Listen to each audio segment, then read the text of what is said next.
Dark stars. Could dark matter giants have illuminated the early universe?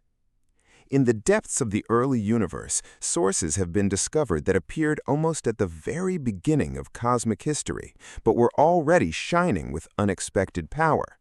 Their light set out more than 13 billion years ago, when space was just beginning to emerge from the age of cosmic darkness. The first galaxies were still assembled from cold gas, heavy elements were almost absent, and massive black holes, according to the usual models, should have only begun their long growth. However, some distant objects were already extremely bright back then. They existed only a few 100 million years after the Big Bang. In this short time, dark matter should have formed the first gravitational halos. Ordinary gas should have fallen into them, cooled and contracted, and the first stars should have ignited and begun to change the surrounding space. Then, new generations of luminaries should have appeared, the first stable galaxies and black holes, gradually gaining mass due to the absorption of matter. But observations have shown that some processes could occur much faster. The James Webb Space Telescope saw bright sources in an era when the universe was less than 300 million years old. Some of the first estimates turned out to be overestimated. Some objects were closer than expected, and excess luminosity was sometimes explained by active black holes, hot gas, or errors in determining stellar mass. The standard model of cosmology did not collapse, and the early universe did not turn out to be completely inexplicable. But the main mystery has not disappeared. Why did the first galaxies become bright so quickly? How did huge volumes of gas manage to turn into stars? Where did the massive black holes that already existed less than a billion years after the Big Bang come from?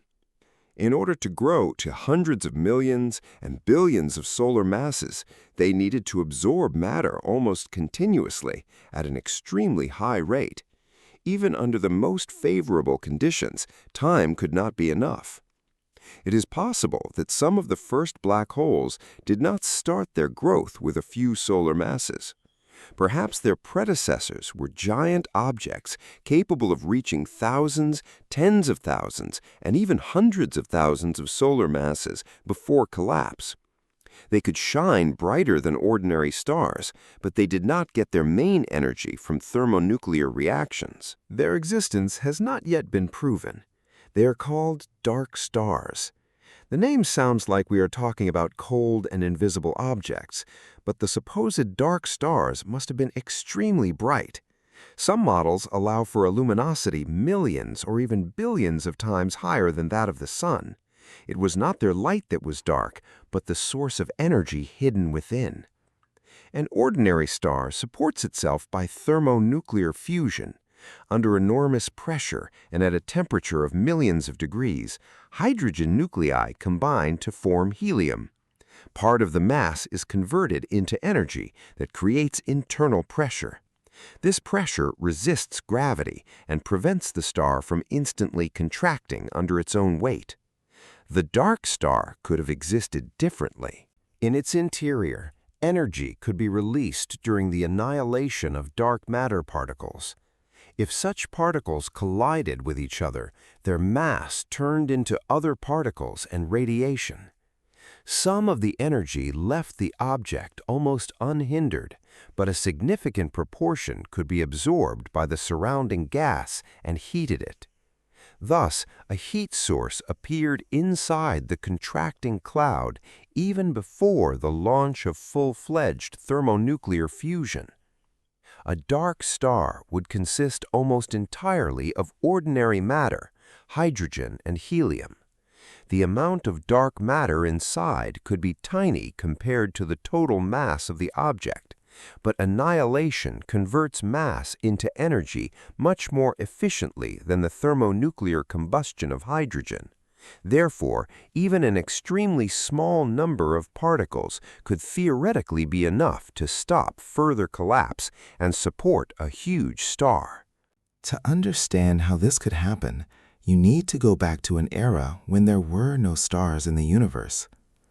After the Big Bang, space was filled with hot plasma. As the cosmos expanded, it cooled. After about hundreds of thousands of years, electrons were able to combine with atomic nuclei to form neutral hydrogen and helium. Light ceased to be constantly scattered by free charged particles and was able to propagate freely. But there were no stars yet. The era of cosmic dark ages began. Space was filled with gas, dark matter, and faint residual radiation. There were no bright sources capable of illuminating and ionizing the intergalactic medium. However, matter was already unevenly distributed. Small fluctuations in density gradually intensified under the influence of gravity. Dark matter played a crucial role in this process. It does not emit light, almost does not absorb it, and does not create the usual image in telescopes. Its presence is detected by gravity. Stars on the outskirts of galaxies move faster than they should under the influence of visible mass alone. Galaxy clusters bend the light of distant objects more than the amount of matter observed can explain. The structure of the CMB also indicates the existence of a huge invisible component. Ordinary matter makes up only a small part of all matter. About 85% is dark matter. It became an invisible framework around which galaxies later formed. At first, dark matter collected in gravitational halos. Ordinary gas then began to fall into these areas. It collided, contracted, heated up, and gradually lost energy through radiation. The more the gas cooled, the less its internal pressure resisted gravity. The clouds continued to shrink. In the modern universe, the cooling of gas is helped by heavy elements and particles of cosmic dust. But in the early cosmos, there was almost no carbon, oxygen, silicon, and iron. These elements have not yet had time to arise inside stars. The primary gas consisted almost exclusively of hydrogen and helium, so it cooled much less efficiently. Molecular hydrogen was of particular importance. It could radiate some of the accumulated heat and helped dense areas continue to collapse. Without this process, the formation of the first stars would have been much slower. In the center of some halos, the gas became denser. Its gravity began to change the distribution of the surrounding dark matter.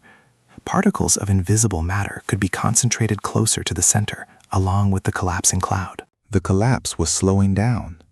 The temperature in the center had not yet reached the values necessary for sustainable hydrogen fusion, but the gas was already receiving additional heat. Instead of a compact, ordinary protostar, an inflated object could have appeared, supported by the annihilation of invisible particles. This is how the first dark star could be born. In the first moments of its existence, it could be relatively small by cosmic standards. Its mass could be only fractions of the sun, or a few solar masses, but the surrounding halo continued to direct new streams of primary gas towards it. Matter fell to the surface, increasing the mass of the object, and the annihilation heating prevented it from quickly contracting and turning into an ordinary hot star. This is what could change all further evolution. If dark matter was made up of particles capable of annihilating, density was crucial. The more particles there were in a small area, the more often collisions occurred. The rate of annihilation depended approximately on the square of the density. Therefore, a slight increase in concentration could cause a significantly stronger release of energy. At first, this warmth was not enough. The gas continued to cool and contract, but the density increased, and with it, the power of annihilation heating. At a certain point, the energy released by dark matter could equal the energy that the cloud lost through radiation. An ordinary protostar becomes more compact and hotter as it grows. The temperature of its surface rises, and the radiation becomes more and more energetic. Ultraviolet streams ionize the surrounding gas, heat it up, and gradually stop the further fall of matter. The more massive a star becomes, the more its own radiation prevents it from continuing to grow. A natural limit arises. The dark star could circumvent this restriction for much longer. Thanks to the additional heat source, it remains swollen and comparatively cool on the surface. Its temperature could be about 10,000 kelvins, This is much higher than the surface temperature of the Sun, but noticeably lower than that of a normal, extremely massive star in the early universe.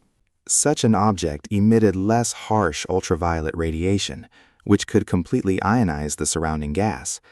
Gas continued to fall from the halo, settle on the surface, and increase the mass of the star. She grew. At first, up to tens of solar masses, then up to hundreds. Under favorable conditions, the growth could have lasted much longer than that of an ordinary population 3 star, and in some models, the mass reached thousands and tens of thousands of solar masses. The most extreme calculations allow for the existence of supermassive dark stars with a mass of about 100,000 or even 1,000,000 suns. Such values remain theoretical. They depend on the rate of gas inflow, the structure of the halo, the density of dark matter, and the duration of annihilation heating. But even a less extreme object would be completely different from the stars of the modern universe. Its radius could extend to tens or hundreds of astronomical units. There would be a huge amount of rarefied gas inside, held in place by its own gravity, and supported by the energy released during the annihilation of dark matter. Despite its colossal mass, such a star was not necessarily extremely dense. On the contrary, its outer layers could remain very swollen. The average density would be much lower than that of a normal star of comparable mass. But the object would retain a stable spherical structure. Gravity pulled matter inward. The pressure of the hot gas and radiation acted in the opposite direction. As long as these forces remained balanced, the star could exist in a state of hydrostatic equilibrium. The source of energy was different from an ordinary stellar core. In a thermonuclear star, almost all energy is produced in the central region, where pressure and temperature reach their maximum values. In a dark star, heating could occur in a wider internal volume, where dark matter particles were concentrated. The greatest power was still released closer to the center, since it was there that the density of particles was higher. But the energy could be distributed over a large part of the internal structure. It was then transported to the surface by radiation and the movement of hot matter. From the outside, the dark star would not look dark, but dazzlingly bright. At a surface temperature of about 10,000 kelvins, it would emit white or bluish-white light. A significant part of the energy would be in the ultraviolet range. But for more than 13 billion years, the expansion of space would stretch these waves and shift them to the infrared. That is why the supposed light of a dark star today could be available to the James Webb Space Telescope. His mirrors do not see the past directly. They receive ancient radiation that left the source billions of years ago. The farther away an object is, the earlier the epoch its light shows. The radiation from the most distant sources is so strongly stretched by the expansion of space that the initial ultraviolet light comes to us in the form of infrared. The telescope is able to detect faint sources that existed only a few 100 million years after the Big Bang. But seeing a bright dot is not enough to determine its nature. A single supermassive dark star could look almost identical to a compact young galaxy. At a great distance, individual stars within such a galaxy cannot be distinguished. Their light merges into one small source. An active black hole surrounded by hot gas can also produce powerful and compact radiation. Therefore, the main difficulty is not in detecting a bright object, but in proving what exactly creates its light. Luminosity alone does not solve anything. It is necessary to study the spectrum, i.e., the distribution of radiation along wavelengths. It may contain absorption and radiation lines associated with hydrogen, helium, oxygen, carbon, and other elements. These lines reveal the chemical composition, temperature, density of the gas, and the nature of the energy source. The primordial dark star should have formed from almost pure hydrogen and helium. Therefore, the strong features of heavy elements would not agree well with a simple model of such an object. Carbon, oxygen, and iron did not originate in significant quantities during the Big Bang. They appeared later in the depths of stars. Their presence means that earlier generations of stars already existed in the system, which had time to evolve and disperse the synthesized matter into the surrounding gas. If a distant source contains a lot of oxygen, it is no longer completely primary.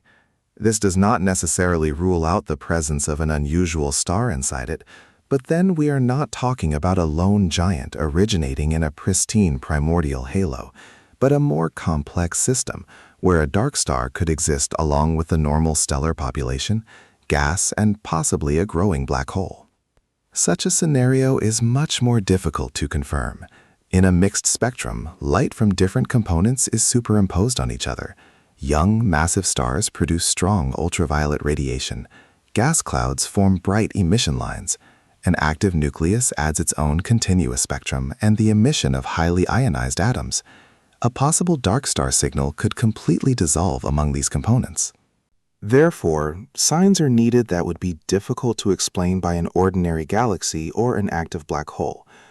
One of the possible signs is a combination of enormous luminosity and a relatively low effective temperature. A very massive object, shining millions of times brighter than the sun, but maintaining a surface of about 10,000 kelvins, would look unusual for standard stellar evolution. Another sign could be a certain shape of the spectrum. It would depend on the mass, radius, temperature, and atmosphere of the object. But theoretical models do not provide a single universal template.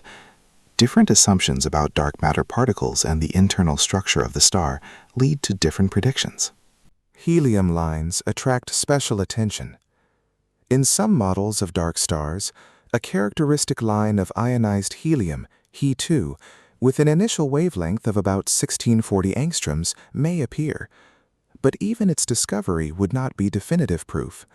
A similar line can occur in gas lit by very hot stars or an active black hole. In addition, at the most distant sources, such signals are extremely weak. To obtain a spectrum, you have to collect light for many hours. Individual features may be on the edge of the sensitivity of the devices.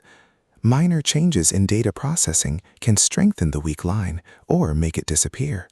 What at first looks like a trace of an unknown object, after a more accurate observation, may turn out to be noise, the imposition of several lines, or the influence of gas between the source and the telescope. That is why none of the known distant objects can yet be confidently called a dark star. Some sources of the early universe can be reconciled with the theoretical spectra of such giants, but the same data often allow for more familiar explanations. A compact galaxy with intense star formation, a cluster of very massive primary stars, or a faintly active galactic core. So far, it is extremely difficult to distinguish between these options. But even if a dark star formed, its existence could not last indefinitely. Annihilation gradually destroyed the particles that served as a source of energy. With each collision, the two particles disappeared, turning into other forms of matter and radiation. The central supply of dark matter was decreasing. Sooner or later, the fuel had to run out. The lifespan of the object depended on whether the new dark matter could enter the interior. Gravity alone did not guarantee the capture of particles. The particle could enter the star, accelerate in its gravitational field, pass through the gas, and fly out again. In order to stay inside, she needed to lose some of her energy. This could have happened in a rare collision with the nucleus of a hydrogen or helium atom. After such an interaction, the particle moved into a bound orbit, passed through the star again, lost even more energy, and gradually descended to the central regions. There, the density of dark matter increased, and annihilation continued. But the efficiency of the capture depends on the strength of the interaction of dark matter with ordinary matter. It is this force that underground detectors are trying to measure. So far, no convincing clashes have been recorded. With each new experiment, the allowable interaction values become smaller. If particles almost never collide with atomic nuclei, the star would not be able to constantly replenish its supply of dark fuel in this way. There was another possible source. Dark matter particles inside the halo moved in elongated orbits, Some of them could regularly pass through the central area. Even without collisions with ordinary matter, such orbits temporarily maintained an increased density of dark matter near the star. But over time, the central orbits could be empty. Annihilating particles disappeared, and new ones did not arrive quickly enough. The movement of gas, halo fusions, and the gravitational influence of neighboring structures also changed the distribution of matter. When the annihilation heating was no longer enough, the equilibrium was disturbed. Gravity began to compress the star again. The radius decreased, the central density increased, and the temperature rose. The gas, which had long remained inflated and relatively cool, was moving towards the state of an ordinary star. Thermonuclear reactions could be launched in the center.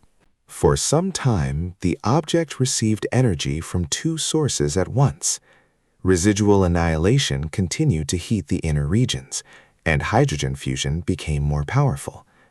But the supply of dark matter was decreasing, and thermonuclear reactions gradually began to dominate. The dark star turned into an extremely massive ordinary star. It was then that the most dangerous stage of its existence began. If the mass of the object remained relatively moderate, further evolution could resemble the fate of other very massive stars. Hydrogen gradually burned out inside, then new stages of nuclear fusion began, during which heavier and heavier elements were formed. But the greater the mass, the faster the processes in the nucleus developed, and the less time remained before the final instability. For a supermassive dark star, the situation was much more complicated. An object that had gained tens of thousands or hundreds of thousands of solar masses could no longer maintain stability for a long time due to gas pressure and radiation alone. With such a mass, the effects of general relativity began to play an important role. Even a slight compression of the central regions could alter the internal equilibrium so that gravity began to reinforce itself. The denser the core became, the faster the collapse continued. The internal pressure no longer had time to compensate for the gravity. The temperature rose to values at which high-energy photons began to destroy atomic nuclei. This process absorbed energy that would otherwise sustain the star. Instead of resisting the collapse, internal reactions could accelerate it. Additional instability was created by the formation of electron-positron pairs. Part of the radiation energy was converted into particles, which reduced the pressure of the photons. For an extremely massive object, even a small loss of pressure could be critical. The collapse was becoming irreversible. Instead of an ordinary supernova that scatters a significant part of the material into the surrounding space, the star could disappear almost entirely. Its outer layers could still experience a short-term expansion or ejection, but the bulk rushed inward. This is how a black hole was born. It could have a mass of thousands or tens of thousands of suns at once. In the most extreme scenarios, the initial mass was even higher. This was in stark contrast to ordinary stellar black holes, which are most often formed after the death of massive stars and have masses ranging from a few to several dozen solar masses. Such an object became an ideal seed for a future supermassive black hole. This is especially important for understanding early quasars. Quasars existed when the universe was less than 1 billion years old. In their centers, there were black holes with a mass of hundreds of millions and even billions of suns. To grow to such a size, they had to absorb matter at a tremendous rate, with almost no long breaks. But the growth of a black hole is limited by its own radiation.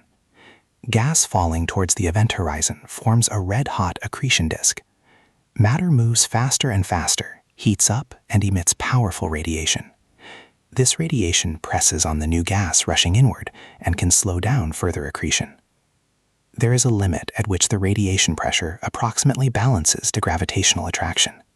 If a black hole starts with a mass of only a few tens of suns, it takes many growth cycles to reach 1 billion solar masses. There was almost no time. Even with continuous absorption of the substance, growth did not occur instantaneously. The black hole took hundreds of millions of years, and any interruptions gas emissions or destructive processes in the young galaxy slowed the increase in mass.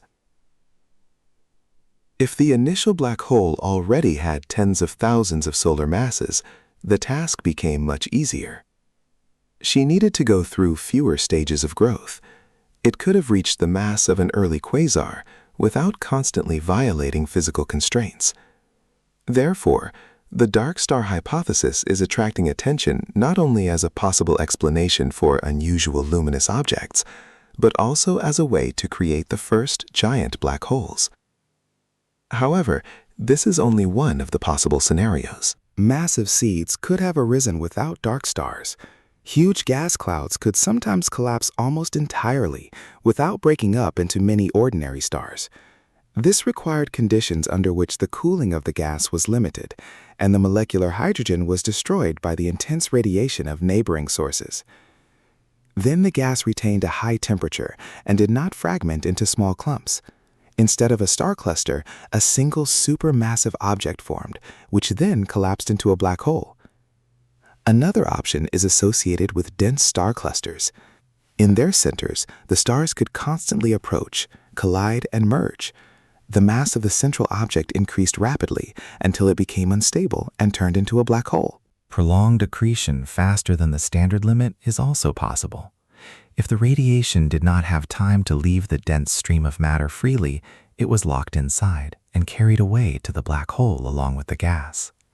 Under such conditions, the mass could grow faster than a simple model predicts. None of these pathways explain all known early quasars without additional conditions. Perhaps different parts of the early universe had different mechanisms at work. In some places, black holes arose after a direct collapse of gas. Somewhere they grew inside dense clusters. Somewhere they could appear after the death of unusually massive stars. And perhaps there were dark stars among these paths. But it is extremely difficult to prove this.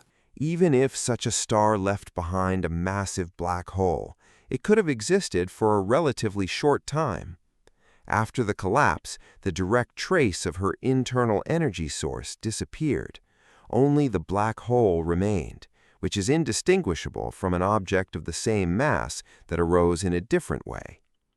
Therefore, the search should be aimed at the era before the collapse. There, among the most distant sources, there could theoretically be a still glowing dark star. Some of the detected objects look so compact that they are difficult to resolve even with the most sensitive instruments. They may appear to be single points, but in reality they contain an entire young galaxy. At such distances, the distinction between a single star and a dense cluster becomes almost imperceptible. The magnification of the image is limited not only by the size of the telescope's mirror, but also by the wavelength of the observed light. The farther away an object is, the more its radiation is shifted to the infrared. Spatial detail is reduced, and even a galaxy hundreds of light-years in size can look almost point-like. Gravitational lensing sometimes helps to overcome this limit. If there is a massive galaxy cluster between a distant source and the telescope, its gravity warps space and amplifies the light of the background object. Such a natural telescope is able to increase the brightness and stretch the image, revealing details that would otherwise remain hidden. But lensing also complicates the analysis.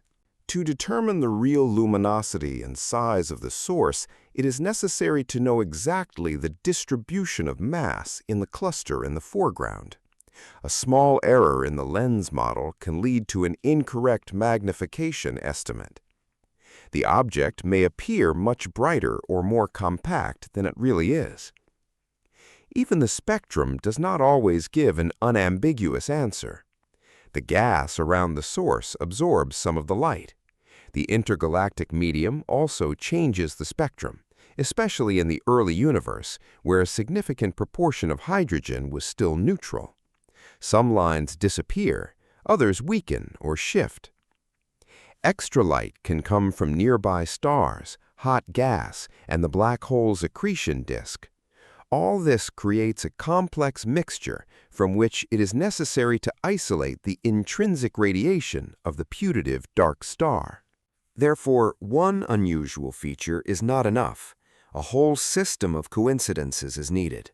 The source must be very bright, compact, and relatively cool for its luminosity.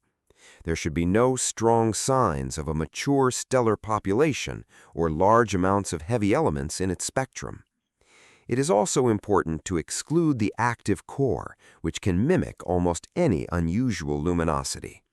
But even if all these conditions are met, uncertainty will remain. Theoretical models of dark stars are based on properties of particles that have not yet been discovered. Their mass, probability of annihilation, and strength of interaction with ordinary matter are unknown. A change in any of these parameters changes the internal structure of the star, its temperature, lifespan, and spectrum. A dark star would change that. Its light would be the result of microscopic processes involving dark matter. By observing such an object, it would be possible to obtain information about the properties of invisible particles at a distance of more than 13 billion light-years. The early universe would have become a gigantic laboratory of particle physics. Inside the first halos, the density of dark matter could be much higher than in the vicinity of the solar system. The conditions necessary for the annihilation and heating of the gas could exist only in a short period of cosmic history. Therefore, the absence of dark stars does not prove anything today. Modern galaxies have already undergone a long evolution. Heavy elements changed the cooling of the gas. Stellar radiation and supernova explosions have redistributed matter. The mergers destroyed the original dense structures. The central regions of the halo became completely different from what they were at the time of the birth of the first luminaries. If dark stars existed, they could be a unique phenomenon in the early universe. They flared up, grew, and disappeared long before the formation of the Milky Way in its modern form. Their direct light is only now reaching telescopes, having turned from ultraviolet to weak infrared radiation. Perhaps some of these ancient photons have already been registered, but it is not yet known what exactly emitted them.